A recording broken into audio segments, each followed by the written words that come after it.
कोई भी बंदा है, मोची है, जुत्ती गंढन वाला, कोई सब्जी बेचण वाला, उहदे च भी आदतां चंगियां मौजूद ने हर बंदे अंदर, हर बंदे अंदर। असां बुराइयां ही वेखणियां, चंगियां वाले पासे ते असीं जांदे ही नहीं, तां सानूं लभदियां ही बुराइयां ने। जे चंगियां वाल जाइए तो किसी बुराई वाल असीं वेखी ना। मियाँ साहब आंदे ने बुरे बंदे नूं मैं लभण टुरे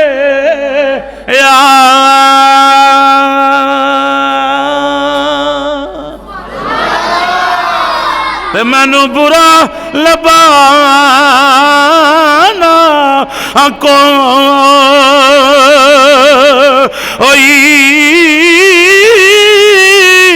जद मैं अंदर चाती पाई ते मैं तो बुरा आना कोई।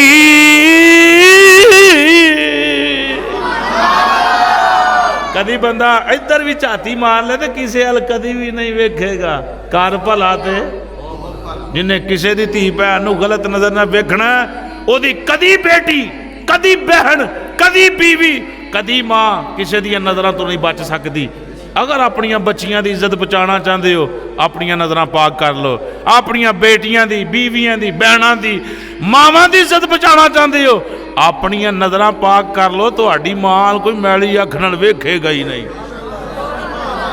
जो बीजना है वो, जो बीजना है वो, जे तू किते लम्मियां कालां मलाना तो तेरे घर मिलदियां नहीं।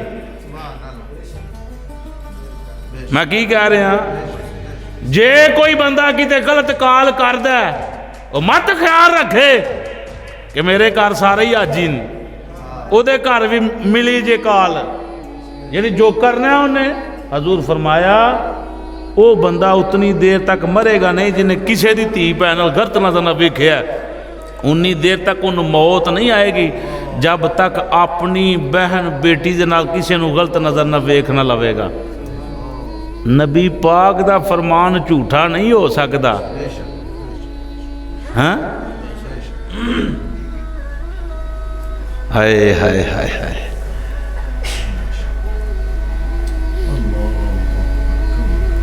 यह गल जिहड़ी है ना बहुत दूर जा लगी है। मेरी सरकार दे दीवाने हो की बंदा को कहे कि मैं नबी पाक दा कलमा गोआ तो मैं बगैरती करना पिया।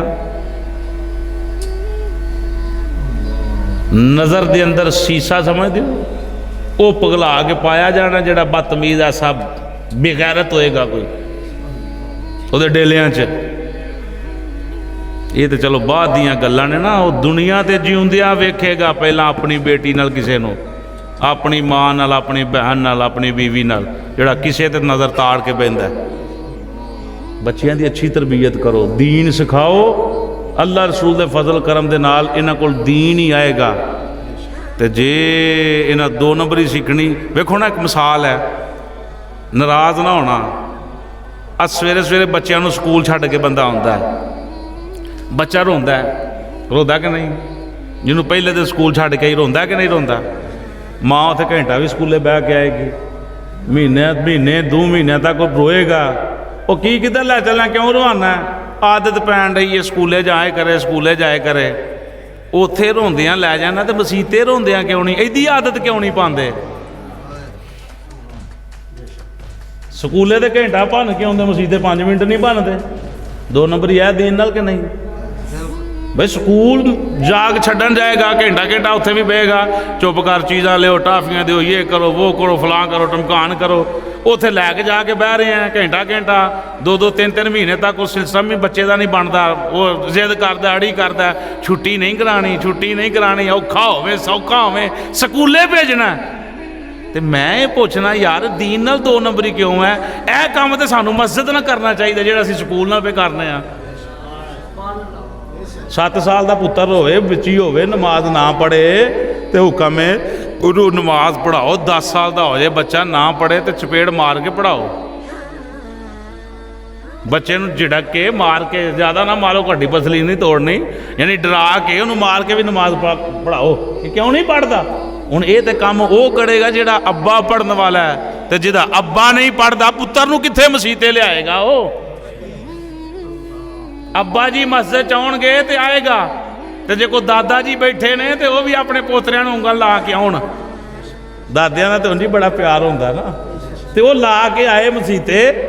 ਦਾਦੇ ਨੇ ਹੁਣ ਕੀ ਕਰਨਾ? ਉਹ ਆਂਦੇ ਬਾਬਾ ਵਿਹਲਾ ਹੀ। ਤੇ ਸਾਰੀਆਂ ਤਾਂ ਬਹੁਤੀਆਂ ਦੌੜਾਂ ਵੀ ਬਾਬੇ ਦੀਆਂ ਹੀ ਹੁੰਦੀਆਂ। ਬੱਚੇ ਲੈ ਆਓ, ਛੱਡ ਆਓ, ਸਬਜ਼ੀ ਲੈ ਆਓ, ਦੇ ਆਓ, ਦੁੱਧ ਲੈ ਆਓ, ਗਿਆ ਦਹੀਂ ਆ ਗਿਆ, ਇਹ ਹੋ ਗਿਆ। ਬਾਬਾ ਫਿਰ ਬਾਬਾ ਜੀ ਕੁਝ ਵਿਹਲੇ ਹੀ ਹੁੰਦੇ ਨੇ, ਸਾਰੇ ਤਾਂ ਬਹੁਤੀ ਦੌੜ ਬਾਬਾ ਜੀ ਦੀ ਲੱਗੀ ਹੁੰਦੀ ਸਾਰਾ ਦਿਨ। ਅਰਜ਼ ਕਰਨ ਦਾ ਭਾਈਓ ਮਕਸਦ ਇਹ ਹੈ ਕਿ ਜੇ ਅੱਜ ਅਸਾਂ ਇਹਨਾਂ ਨੂੰ ਮਸਜਿਦ ਦਾ ਰਾਹ ਨਾ ਦੱਸਿਆ ਤੇ ਮਰਨ ਤੋਂ ਬਾਅਦ ਇਹਨਾਂ ਸਾਡੇ ਪਿੱਛੇ ਫਾਤਿਹਾ ਨਹੀਂ ਪੜ੍ਹਨੀ। ਆਹ ਵੇਖੋ ਕਿ ਇਹਦਾ ਬਾਪ ਫੌਤ ਹੋ ਜਾਏ ਤੇ ਮੌਲਵੀ ਲੱਭਦੇ ਫਿਰਦੇ ਨੇ ਉਹ ਨਵਾਲਣ ਵਾਲਾ, ਕਿ ਤੂੰ ਆਪਣੇ ਅੱਬਾ ਜੀ ਨੂੰ ਗੁਸਲ ਨਹੀਂ ਦੇ ਸਕਦਾ ਯਾਰ? ਅੱਬਾ ਨੂੰ ਲੱਭੋ ਨਵਾਉਣ ਵਾਸਤੇ, ਨਵਾਉਣ ਵਾਸਤੇ। ਹੁਣ ਜਿਹੜਾ ਪੁੱਤਰ ਕਿਸੇ ਦੇ ਜਨਾਜ਼ੇ ਤੇ ਨਹੀਂ ਜਾਂਦਾ, ਕਦੀ ਕਿਸੇ ਦੀ ਮਰ ਜਾਏ ਤੇ ਕੋਈ ਕਬਰ ਪੁੱਟਣ ਨਹੀਂ ਜਾਂਦਾ, ਉਹਨਾਂ ਦੇ ਘਰ ਨਹੀਂ, ਮਤਲਬ ਗਲੀ ਮਹੱਲੇ 'ਚ ਫੌਤਗੀ ਹੋ ਜਾਏ ਤੇ ਬੰਦੇ ਨੂੰ ਰੱਜ ਕੇ ਅੱਗੇ ਹੋਣਾ ਚਾਹੀਦਾ ਯਾਰ। ਉਹਨਾਂ ਦਾ ਕੰਮ ਕਰਾਓ, ਕਫਨ ਦਫਨ ਦਾ ਇੰਤਜ਼ਾਮ ਕਰੋ, ਕਬਰ ਪੁੱਟੋ। ਇਹ ਹੁਣ ਤੇ ਰੁਪਈਆਂ ਤੇ ਗੱਲ ਹੈ, ਕਬਰ ਵੀ ਰੁਪਈਆਂ ਤੇ ਪਟਾਈ ਜਾਂਦੀ ਹੈ। ਅੱਬੇ ਨੂੰ ਦਫਨਾ ਹੱਥ ਵੀ ਨਹੀਂ ਲਾਉਂਦੇ ਪੁੱਤਰ, ਉਹ ਕਬਰ ਪੁੱਟਣ ਵਾਲੀ ਆਪੀ ਜਨਾਬੇ ਵਾਲਾ ਸੁੱਟ ਦਿੰਦੇ ਨੇ ਵਿੱਚ। ਚਲੋ ਜੀ, ਨਵਾਉਣ ਵਾਸਤੇ ਵੀ ਨਹੀਂ ਕਿਸੇ ਨੂੰ ਲੱਭੋ। ਮੀਆਂ ਸਾਹਿਬ ਆਉਂਦੇ ਨੇ ਜਾਂਦੀ ਵਾਰ, ਓਏ ਡਰਾਉਣਾ ਬਣੇ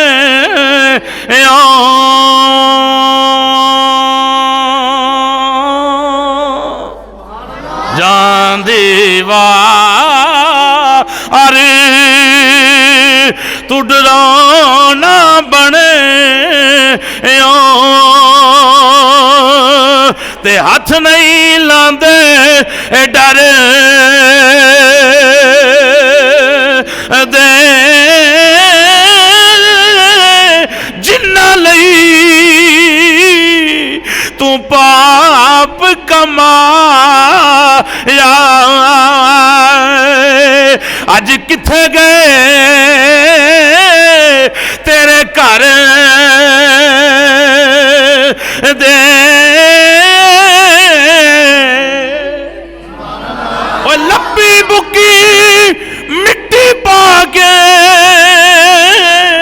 ਤੇ ਕਰ ਦੇ ਤੇਰੇ ਉੱਚੇ ਮੰਗ ਦੁਆਵਾਂ ਕਰਾਂ ਨੂੰ ਆਉਂਦੇ ਤੇ ਮੁੜ ਨਹੀਂ ਪਾਉਂਦੇ ਫੇਰਾ। ਉਹ ਸਿਰਫ ਸ਼ੇਰ ਪੜ੍ਹਨਾ ਮਕਸੂਦ ਨਹੀਂ। ਸੁਣੇ ਐ ਇੰਨੇ ਜੀ ਬੈਠੇ ਆ, ਕਿੰਨੇ ਦਿਨਾਂ ਬਾਅਦ ਅੰਮਾ ਦੀ ਕਬਰ ਤੇ ਹਾਜ਼ਰੀ ਦਿੰਦੇ ਹੋ? ਆਪਣੇ ਦਿਲ 'ਚ ਜਵਾਬ ਰੱਖੋ। ਜਿਨ੍ਹਾਂ ਦੀ ਕਬਰ ਲਾਗੇ ਨੇ ਵਾਲਦਿਆਂ ਦੀ ਕਬਰਾਂ, ਹੁਣ ਜ਼ਿਆਦਾ ਤਾਂ ਹੀ ਸਾਰੇ ਲੋਕ ਬਾਹਰ ਦੇ ਇੱਥੇ ਬੈਠੇ ਆ, ਕੀ ਖਿਆਲ? ਜਿਨ੍ਹਾਂ ਦੀਆਂ ਕਬਰਾਂ ਇੱਥੇ ਕਰੀਬ ਨੇ ਵਾਲਦਿਆਂ ਦੀਆਂ, ਇਹ ਦੱਸੋ ਕਿ ਕਿੰਨੇ ਦਿਨਾਂ ਬਾਅਦ ਜਾ ਕੇ ਹਾਜ਼ਰੀ ਦਿੰਦੇ ਹੋ? ਅੰਮਾ ਜੀ ਵਾਸਤੇ ਕਿਹੜੀ ਨਮਾਜ਼ ਤੋਂ ਬਾਅਦ ਤੂੰ ਫਾਤਿਹਾ ਸ਼ਰੀਫ ਪੜ੍ਹ ਕੇ ਤੇ ਖਸੂਸਨ ਦੁਆ ਕਰਨਾ ਹੈ, ਜਾਂ ਕਦੋਂ ਕੁਰਾਨ ਖੋਲ ਕੇ ਤੇ ਉਹਨਾਂ ਵਾਸਤੇ ਦੁਆ ਕਰਨਾ ਹੈ? ਉਹ ਭਲਿਓ, ਜੇ ਅਸਾਂ ਨਹੀਂ ਕਰਨੀ ਤੇ ਸਾਡੇ ਪਿੱਛੇ ਮਤ ਖਿਆਲ ਰੱਖਿਓ ਕਿ ਕੁਰਾਨ ਦੀਆਂ ਲਿਸਟਾਂ ਜਾਰੀ ਕਰੇ। ਅਸਾਂ ਹੀ ਜੇ ਅੰਮਾ ਅੱਬੇ ਦੀ ਕਬਰ ਤੇ ਨਹੀਂ ਜਾਣਾ, ਸਾਡੇ ਪਿੱਛੇ ਕੌਣ ਆਏਗਾ? ਅਸੀਂ ਜਦੋਂ 2 ਨੰਬਰ ਹੀ ਆਪਣੇ ਅੱਬੇ ਨਾਲ ਕਰ ਰਹੇ ਹਾਂ, ਅੰਮਾ ਨਾਲ ਕਰ ਰਹੇ ਹਾਂ, ਤੇ ਸਾਡੀ ਔਲਾਦ ਨੇ ਸਾਡੇ ਵਾਸਤੇ ਬੈੱਡ ਨਹੀਂ ਵਿਛਾਉਣਾ। ਉਹਨਾਂ ਨੇ ਆਖਣਾ ਅੱਬਾ ਜੀ ਬਾਹਰ ਠਰੋ, ਕੁਦਰਤੀ ਮਾਰ ਪੈਣੀ ਹੈ, ਕੁਦਰਤੀ ਮਾਰ ਪੈਣੀ ਹੈ। ਜੇ ਸਮਝਦੇ ਹੋ ਸਾਡੀ ਔਲਾਦ ਕਦਰ ਕਰੇ ਤੇ ਫਿਰ ਅੱਬੇ ਦੀ ਵੀ ਕਦਰ ਕਰੋ, ਅੰਮਾ ਜੀ ਦੀ ਵੀ ਕਦਰ। ਮੌਲਵੀਆਂ ਦਾ ਹੱਥ ਚੁੰਮੋ, ਸਾਡੇ ਲੋਕ ਚੁੰਮਦੇ ਨੇ, ਪੈਰ ਚੁੰਮਦੇ, ਹੱਥ ਚੁੰਮਦੇ। ਅਕੀਦਤ ਤੇ ਰੱਜ ਕੇ ਉਲਮਾ ਦੇ ਹੱਥ ਚੁੰਮਣੇ ਚਾਹੀਦੇ ਨੇ। ਮੈਂ ਨਾ ਕਸਮ ਦਵਾ ਲਓ, ਉਲਮਾ ਬੈਠੇ ਨੇ, ਤੈਨੂੰ ਉਹਨਾਂ ਸਵਾਦ ਸ਼ਾਇਦ ਕਿਸੇ ਵਕਤ ਦੇ ਵਲੀ ਦੇ ਹੱਥਾਂ 'ਚੋਂ ਨਾ ਆਵਾ ਜਿੰਨਾ ਸਵਾਦ ਕਈ ਦੋ ਆਪਣੇ ਅੱਬੇ ਦੇ ਹੱਥ ਚੁੰਮੇ ਤੇ ਅੱਬਾ ਜੀ ਦੇ ਹੱਥਾਂ 'ਚੋਂ ਸਵਾਦ ਆ। ਅੱਬੇ ਦਾ ਕੀ ਕਸੂਰ ਜਿਹਨੂੰ ਤੂੰ ਕਦੀ ਪੁੱਛਿਆ ਹੀ ਨਹੀਂ? ਮੌਲਵੀ ਸਾਹਿਬ ਦੇ ਹੱਥ ਸਾਰੀ ਉਮਰ ਚੁੰਮਦਾ ਰਵੇਂ, ਤੈਨੂੰ ਕੁਝ ਨਹੀਂ ਲੱਗਣਾ ਜੇ ਅੱਬੇ ਜੀ ਦੇ ਨਾ ਚੁੰਮੇ ਤੇ। ਇਹ ਯਾਰ ਬੰਦਾ ਲੋਕਾਂ ਨਾਲ ਯਾਰੀਆਂ ਲਾਵੇ, ਭਰਾ ਨਾਲ ਦੁਸ਼ਮਣੀ ਰੱਖੇ, ਕੀ ਤਰੀਕਾ ਕਰ ਰਿਹਾ ਉਹਦਾ ਯਾਰ? ਕੋਈ ਭਰਾ ਦੁਸ਼ਮਣ ਹੋਣ ਤੇ ਇੱਕ ਭਰਾ ਨੇ ਜਨਾਬ ਉਹ ਸ਼ਦਰੇ ਜਾ ਕੇ ਯਾਰੀ ਲਾਈ ਏ, ਉਹ ਮੇਰਾ ਬੜਾ ਡਾਢਾ ਯਾਰ ਹੈ, ਉਹਨੂੰ ਰੋਜ਼ ਮਿਲਣ ਜਾਂਦਾ ਹੈ, ਤੇ ਜਿਹੜਾ ਘਰ ਵਿੱਚ ਹੀ ਅੱਲਾ ਦੇ ਬੰਦਿਆਂ ਉਹਨੂੰ 6 ਮਹੀਨੇ ਹੋ ਗਏ ਤੂੰ ਬੁਲਾਇਆ ਹੀ ਨਹੀਂ। ਕੀ ਤੂੰ ਕੀ ਕਰਨ ਡਿਆ? ਕੱਲ ਨੂੰ ਕੀ ਕਰੇਗਾ? ਔਲਾਦ ਤੇਰੀ ਕੀ ਕਰੇਗੀ? ਅੱਬਾ ਜੀ ਨੂੰ ਤੂੰ ਕਦੀ ਬੁਲਾਇਆ ਹੀ ਨਹੀਂ। ਪੀਰਾਂ ਕੋਲ ਹਰ ਹਫ਼ਤੇ ਹੀ ਟੁਰਿਆ ਹੁੰਦਾ ਤੂੰ, ਪੀਰਾਂ ਤੈਨੂੰ ਖੇ ਦੇਣਾ ਹੀ, ਕੁਝ ਵੀ ਨਹੀਂ ਲੱਭਣਾ ਤੈਨੂੰ। जे अम्मा नाराज है, जे अब्बा नाराज है, जे ये दोवें राजी ने तो समझ तेरे ते रब राजी है ते जग राजी है। रब राजी है। रिदल रब्बी फी रिदल वालिद व सख्त रब्बी फी सख्तिल वालिद। मेरे 4 बच्चे ने, तुसी भी बच्चों वाले बैठे हो। कोई बाप ये गल कहंदा कि मेरी औलाद बिगड़ जाए, मर जाए, एक्सीडेंट हो जाए, हाथ टुट जाए, अन्नी हो जाए, कोई बंदा कहंदा? कोई बंदा कहंदा कि मैं अपनी औलाद नंबर 2 नंबरी कर रहा? कोई भी बाप ये समझदा? ओ यार जे असी नहीं समझते तो साडे माँ प्यो ने गल समझी होनी है। किहड़े मूँह नाल बंदा कहंदा अब्बे ने मेरे लिए की कीता? तेरा कद 6 फुटा 7 फुट है तो तू इन्ना कुछ अब्बे दे खून पसीने की कमाई है कि तू इत्थों तक खड़ा है। अब्बे ने 5-7 पाले ने ते 5-7 रल के अब्बा नहीं पाल सकते। वो मुंह फेर गया, अब्बा किथे ही? वो निक्के हल हुंदा ते तेरे हिस्से बीबी जी आए ने, बस तेरा नहीं हक बनता अब्बा जी अम्मा जी नहीं। मैं 6 लोगों को ईद पड़े बंदा तो घुट घुट जफ्फियां पावे ते अब्बे नूं जाके मिले ही ना। है ना जमाने का बदबख्त बंदा, अम्मा नूं कदम ही ना चुमे।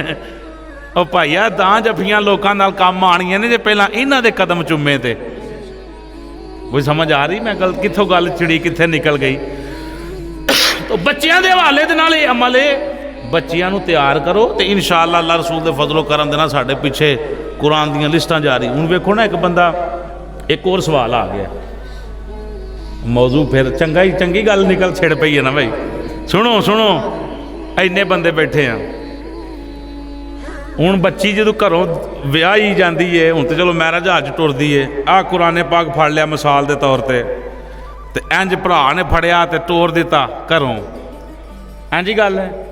कुराने पाक है, पिछले दिनों च मैं लैके आया एक बच्ची साडी दी शादी। मेरी कोशिश हुंदी है महल्ले के अंदर रिश्तेदारां दे अंदर जिहड़ी बच्ची दी शादी उन्होंने आला हज़रत दा तोहफा जिहड़ा कंजुल ईमान है मैं अपनी तरफों पेश करना। किसी दी भी हुण भी अलहमदुलिल्लाह कोई मैनूं पता लग जाए ना महल्ले च किसी दी बच्ची दी, हुण मैं कुराने पाक भेज देना है। मेरी आदत है, अल्लाह पाक इस्तकामत ता फरमाए। सुने हुण कदी किसी 2500 रुपए का 3500 रुपए का, हुण कुरान जी महंगी यार शै महंगी होंदी जा रही है, तो वह लिया के अब्बा जी उन्होंने देंदे ने सोहनी रेल, सोहना छाड़ चाड़ के, सोहना गुलाब बना के। ए बजुर्ग बैठे हो, जवाब अपने को रखना। सवाल मैं कर देन लगा, किसी अब्बा जी ने जिन्होंने 30 साल हो गया धी विआहिया, कदी उन्हें अपनी धी नूं पुछया धीए वो कुरान भी खोले ही कदी? जवाब अपने सिर्फ सोचो, बड़ी दूर तक आवाज़ आ रही है, ਜਿਹੜੇ लोग सुन रहे हैं समात करन, जवाब अपने को रखन। कभी बाप ने अपनी बेटी नूं पुछया कि धीओ तेनू कुरान जे साए थले तेनू घरों तोड़िया सी, कढ़िया सी कि जा अल्लाह दी सपुरद, वो कभी कुरान खोल के पढ़िया भी है कि एवें ही बस पिया दा? अगला जवाब ये तो भी औखा है। ये तो गल हुण वो अब्बा करेगा जिन्हें अपनी धी नूं कुरान पढ़ाया, तो जिन्हें पढ़ाया ही नहीं वो सवाल है करेगा, वो पूछेगा। उन्हें पता है पढ़ी नहीं तो उन्हें पूछना की है।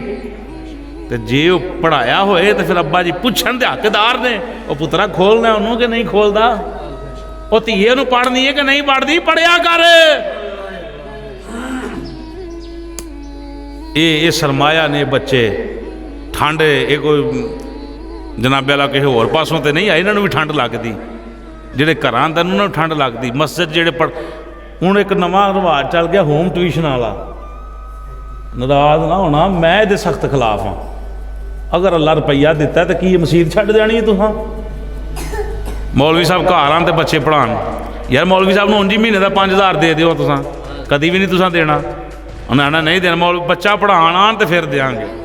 मेरी गल जरा समझना, जितना जे ठीक होए तो आम ही ना होए तो गल वापस, सौदा पसंद ना आए तो वापस भी तो हो जाता है ना। सुनो मेरी सरकार दे दीवाने, जेड़े बच्चे मस्जिद पढ़ते हैं तो घर अंदर होम ट्यूशन पढ़ते हैं, कभी उन्होंने बच्चों अंदर तो घर अंदर कुरान पढ़ने वाले अंदर जमीन समान का फर्क है। ए तुहाडे बच्चे मस्जिद आउंदे ने, झाड़ू मारते हैं, जाले लाते हैं, सफाई करते हैं, सवाब किनू अम्माबे नूं है कि नहीं, है कि नहीं? तो जेड़े आउंदे ही नहीं घरों घर लभदे ने, कल नूं मसीते आउणगे। वो जिन्होंने अज ही तुहां ढक लिया कल नूं मसीते आउणगे, कदी भी नहीं आना। ਤੇ ਜੇ ਚਾਹੁੰਦੇ ਹੋ ਕਿ ਉਹ ਕੱਲ੍ਹ ਨੂੰ ਵੀ ਆਉਣ ਤੇ ਅੱਜ ਉਹਨਾਂ ਨੂੰ ਲੈ ਕੇ ਆਓ। ਅਗਰ ਅੱਲਾਹ ਸ਼ਤਾਤ ਦਿੱਤੀ ਹੈ ਕਿ ਤੁਸੀਂ ਘਰ ਪੜ੍ਹਾ ਸਕਦੇ, ਸੁਬਾਹ ਦੇ ਟਾਈਮ ਕਮ ਅਜ਼ ਕਮ ਆਪਣੇ ਬੱਚੇ ਜਾਂ ਅਲਾਮਾ ਸ਼ਕੀਰ ਸਾਹਿਬ ਸ਼ਾਹ ਤੋਂ ਮਗਰਿਬ ਤੋਂ ਬਾਅਦ ਪੜ੍ਹਾਉਂਦੇ ਨੇ, ਜਾਂ ਦੋਨੋਂ ਟਾਈਮ ਕਲਾਸ ਹੁੰਦੀ ਹੈ, ਬੱਚਿਆਂ ਨੂੰ ਇੱਥੇ ਭੇਜੋ। ਕੋਈ ਇੱਕ ਟਾਈਮ ਰੱਖ ਲਓ, ਘਰ ਸਾਹਿਬ ਨੂੰ ਬੁਲਾਓ, ਘਰ ਰੱਜ ਕੇ ਸੇਵਾ ਕਰੋ। ਕੌਣ ਆਉਂਦਾ? ਆਪ ਤੁਸੀਂ ਰੋਜ਼ ਮੱਛੀ ਖਾਓ ਤੇ ਮੌਲਵੀ ਸਾਹਿਬ ਨੂੰ ਕਦੀ ਤੁਹਾਂ ਸਾਲ ਵਿੱਚ ਵੀ ਨਹੀਂ ਇੱਕ ਵਾਰੀ ਪੁੱਛਦੇ। ਯਾਰ ਇਮਾਮ ਨੂੰ ਕਦੀ ਕਦੀ ਸੁਲਾ ਮਾਰ ਹੀ ਲੈਣੀ ਚਾਹੀਦੀ ਹੈ। ਦੁਆ ਹੀ ਦੇਵਾਂਗੇ ਸ਼ਕੀਲ ਸਾਹਿਬ ਹੀ ਅੱਜ ਤਰ੍ਹਾਂ ਫਲਾਣੇ। ਮੁਹੱਬਤ ਵਾਲੀ ਬਾਤ ਹੈ ਨਾ, ਅਮਲ ਤੇ ਹਰ ਕੋ ਆਪਣੀ ਮਰਜ਼ੀ ਨਾਲ। ਤੇ ਇਮਾਮ ਤੇ ਅਲਹਮਦੁਲਿਲਾ ਇਮਾਮ ਹੈ, ਇਹ ਕਮੀ ਨਹੀਂ। ਇਹ ਹਜ਼ੂਰ ਦੇ ਮੁਸੱਲੇ ਦਾ ਇਲਮ ਦਾ ਵਾਰਿਸ ਹੈ।